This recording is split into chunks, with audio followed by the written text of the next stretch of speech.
నమస్తే, నేను Ashok Kumar. Welcome to our channel. జనరల్గా మనం తెలుగులో ఒక సామెత వింటా ఉంటాం అనమాట. ఉన్నది బాయ్ ఉంచుకునేది బాయ్ అన్నట్టు జగన్మోహన్ రెడ్డి గారు తన తల్లితో పాటు ఎప్పుడైతే కాంగ్రెస్ నుంచి బయటకు వచ్చారో, సరే ఒంటరి నడక నడిచినాను అని చెప్పి ఈ మధ్య ఆయన పాటికి ఆయన ఎలివేషన్ చేసుకుంటా ఉన్నా కదా, ఆయన్ని నమ్ముకొని అది మనం నడిచేటువంటి బాట ముళ్ళ బాట కావచ్చు, లేకుంటే కంకర్రాళ్ళు అనుకోండి, ఆ నడిచేటువంటి నడకలో మేము సైతం తోడుగా ఉంటాము. నీ కాళ్ళ కింద చెప్పులాగా అనుకో, లేకుంటే పూలలాగా అనుకో, నీకు కష్ట నష్టాల్లో మేము తోడు ఉంటాను అని చెప్పి జగన్మోహన్ రెడ్డి గారికి అనేక మంది తోడున్నారు.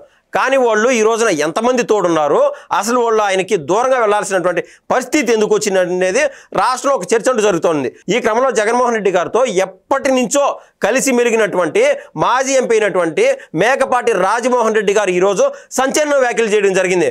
అయ్యా, వైసీపీ పార్టీనో జగన్మోహన్ రెడ్డి గారు నమ్ముకుంటే నట్టేట మురిగినట్టే, జాగ్రత్త అని చెప్పి తనకు సంబంధించినటువంటి కార్యకర్తలను సేవ్ చేస్తూ, జాగ్రత్త, మీరు కేసులో ఇరుకోవద్దు, ఆయన నమ్మితే ఇబ్బందులు పాలవుతారని చెప్పి ఆయన కార్యకర్తలకు ఉపదేశించారు. ఈ వ్యాఖ్యలపైన మనం పూర్తిగా డిస్కస్ చేద్దాం. మనతో పాటు సీనియర్ జర్నలిస్ట్ డాక్టర్ భరతిరెడ్డి గారు అయితే ఉన్నారు. నమస్తే సార్. నమస్తే. జగన్మోహన్ రెడ్డి గారికి సంబంధించి అంటే నిజమో అబద్ధమో మనకు తెలియదు, కానీ క్లియర్ కట్గా ఆయన విక్టరీ చూసే బయటకు వచ్చాడు కాంగ్రెస్ నుంచి. ఎందుకంటే కాంగ్రెస్లో ఆయన తరతరాల నుంచి గెలిపించినటువంటి ఎవరు వాళ్ళ నాయన కావచ్చు, లేకుంటే వాళ్ళ తాతకి నీడచ్చినటువంటి పార్టీ కావచ్చు, ఆ కాంగ్రెస్కి వెన్నుపోటు పొడుస్తూ బయటకు వచ్చేటువంటి క్రమంలో కాంగ్రెస్లో ఉన్నటువంటి ఎమ్మెల్యేలని చీల్చుకొని బయటకు వచ్చాడు. అంటే దాని వెనుపోటుగా నేనైతే అభివర్ణిస్తాను. ఆ టైం నుంచి కూడా సార్ రాజమోహన్ రెడ్డి గారు కావచ్చు, కోటమిరెడ్డి శ్రీధర్ రెడ్డి గారు కావచ్చు, లేకుంటే జమ్మలమడుగుకు సంబంధించినటువంటి ఆదినారాయణ రెడ్డి గారు లాంటి వాళ్ళు కావచ్చు, అనేక మంది ఆయన తోడినారు. కానీ వాళ్ళు ఎవరు ఈరోజు ఆయన వెంట నడిచేదానికి సంసిద్ధంగా లేరు. కొంతమంది అయితే కోటమిరెడ్డి శ్రీధర్ రెడ్డి లాంటి వాళ్ళు నా ఊపిరినంత వరకు ఆ జెండానే మోస్తాన్నా, నీతోనే ఉంటానని కూడా అన్నాడు సార్. ఇటువంటి వాళ్ళందరూ దూరం జరుగుతున్నారు. అసలు ఎందుకు ఇంత విపత్కర పరిస్థితి జగన్మోహన్ రెడ్డి గారికి ఎందుకు వచ్చింది? అసలు స్వయం కృతాపరాధం అంటాం కదా, స్వయంగా ఎవరికి వాళ్ళు చేసిన తప్పులు వాళ్ళు అనుభవిస్తారు అని చెప్పడానికి జగన్మోహన్ రెడ్డి ఉదాహరణగా చెప్పొచ్చు. ఎందుకంటే చాలామంది నాయకులు, లీడర్లు తన సొంత మనుషుల్ని తను నీడలాగా ఉండే వాళ్ళని తయారు చేసుకుంటారు. ఇప్పుడు నీడెవరు? తన నీడను తానే నమ్మలేని స్థితిలో జగన్మోహన్ రెడ్డి ఉన్నాడు.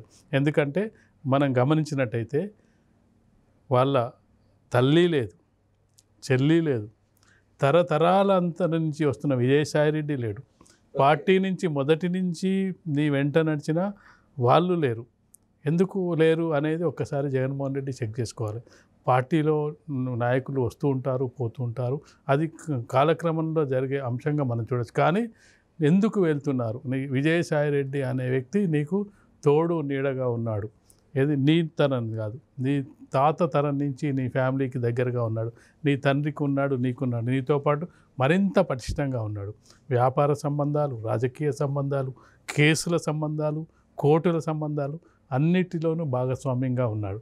అలాంటి వ్యక్తి జగన్మోహన్ రెడ్డికి భయపడో, లేకపోతే జగన్మోహన్ రెడ్డిని మోయాల్సి వస్తుందనో, నేను రాజకీయాల రంగం నుంచే ఎవరు కూడా ఈ రోజుల్లో ఇంకా 4 ఏళ్ళు ఉన్న రాజ్యసభ సభ్యత్వాన్ని వదులుకొని నేను వ్యవసాయం చేసుకుంటానని చెప్పి పోయే రాజకీయ నాయకుడు ప్రస్తుత పరిస్థితుల్లో ఎవరూ లేరు. సార్, నేను పాలిటిక్స్ని అతి దగ్గరగా నేను చూసినటువంటి వ్యక్తిగా నాకు ఒక అభిప్రాయం ఉంది సార్. కరెక్టో రాంగో చెప్పండి ఒకసారి.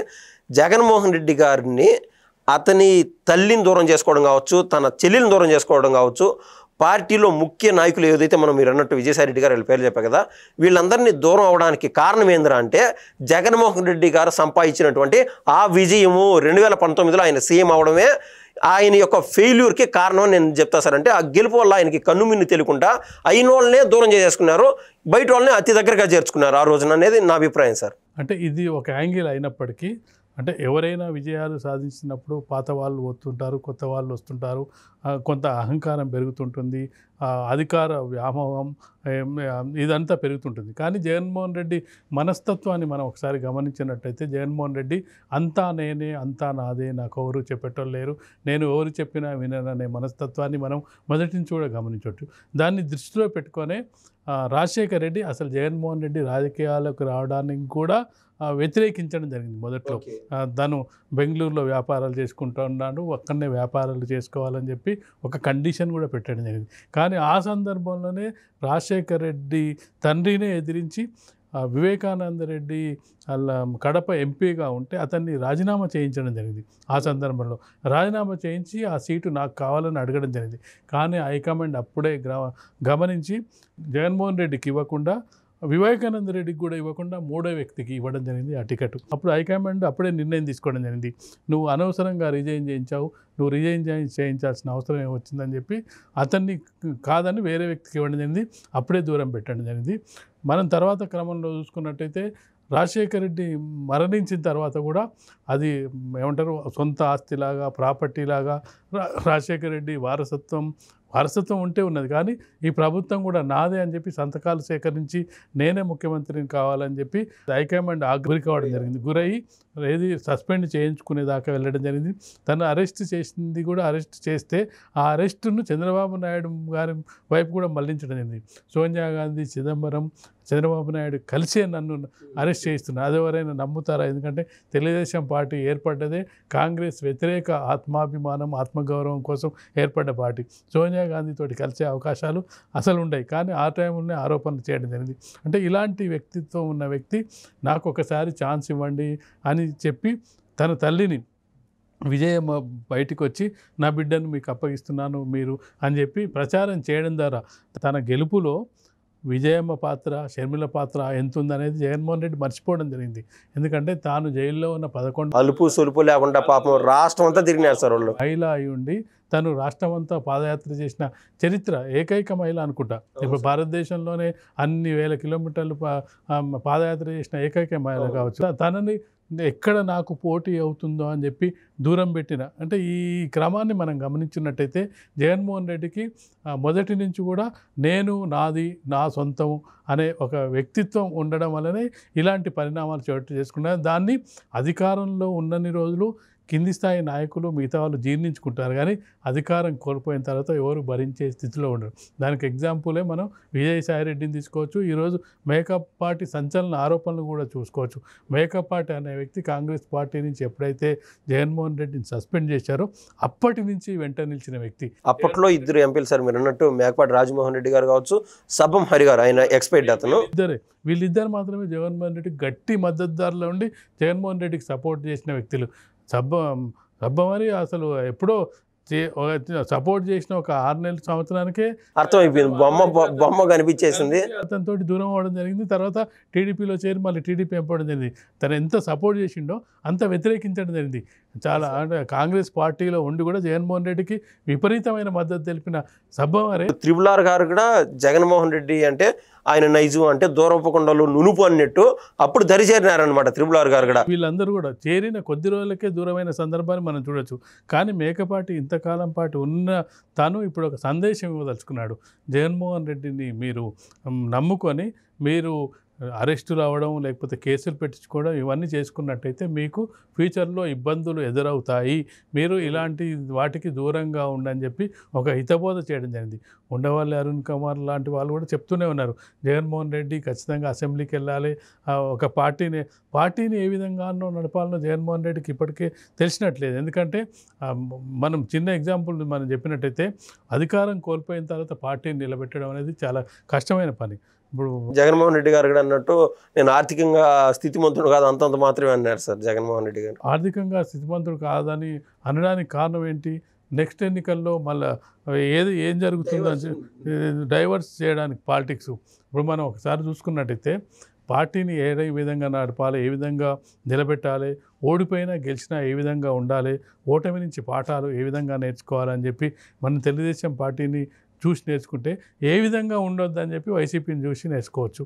వైసీపీ ఏ విధంగా ఉండొద్దు, అసెంబ్లీకి రాడు, ప్రజా సమక్షాన్ని ప్రస్తావించాడు, ఏదో ఒక సెన్సేషన్ క్రియేట్ చేసి గందరగోళం సృష్టిస్తారు, ప్రజల తరఫున మాట్లాడు, పార్టీ నిర్మాణం ఏ విధంగా చూడాడు, పార్టీ ఎందుకు ఓడిపోయిందో సమీక్షించుకోడు, పార్టీ నాయకులు వెళ్ళిపోతుంటే వాళ్ళు ఎందుకు వెళ్ళిపోతున్నారు అంటే ఇవన్నీ ప్రక్రియలు చూసుకున్నట్లయితే ఈ విధంగా ఉండకూడదు అనేది అభిప్రాయం ఉంటుంది. కానీ ఇక్కడ ప్రాబ్లం ఏమవుతుందంటే ఒక గ్రామంలో కానీ ఒక మండలంలో కానీ కార్యకర్తలు కానీ 2 వర్గాలుగా విడిపోయి ఉంటారు. ఆ విడిపోయిన క్రమంలో ఈ పార్టీ కోసం వాళ్ళు అవతలి పార్టీతో ఘర్షణ నేర్చుకొని ఉంటారు. ఇతను కాడెత్తేసిపోయిన తర్వాత నాకు సంబంధం లేని తర్వాత వాళ్ళ పరిస్థితి ఏంది? దీన్ని దృష్టిలో పెట్టుకునే మేకపాటి ఈ విషయాన్ని చెప్పినట్టుగా మనకు కనిపిస్తుంది. సార్ మొత్తం మీద మేకపాటి రాజమోహన్ రెడ్డి గారు ఏదైతే ఆ వ్యాఖ్యన్నారో ఒక వైసీపీ పార్టీకేనే కాదు, జనసేన కావచ్చు, టీడీపీ కావచ్చు, ఏ పార్టీకైనా ఇది వర్తిస్తుంది కదా సార్. ఎందుకంటే ఆ ఎమ్మెల్యేలుగా ఉండేవాళ్ళు, మంత్రులుగా ఉండేవాళ్ళు, మాజీ ఎంపీలు ఎవరైనా కావచ్చు, వాళ్ళు బాగానే ఉంటారు. వాళ్ళు నమ్ముకొని కింది స్థాయి కార్యకర్తలు కేసుల వరకు పోయి వాళ్ళని దూషించి ఎలా దూషించుకుంటా జాగ్రత్తగా ఉండమని అయితే చెప్తారు కదా సార్.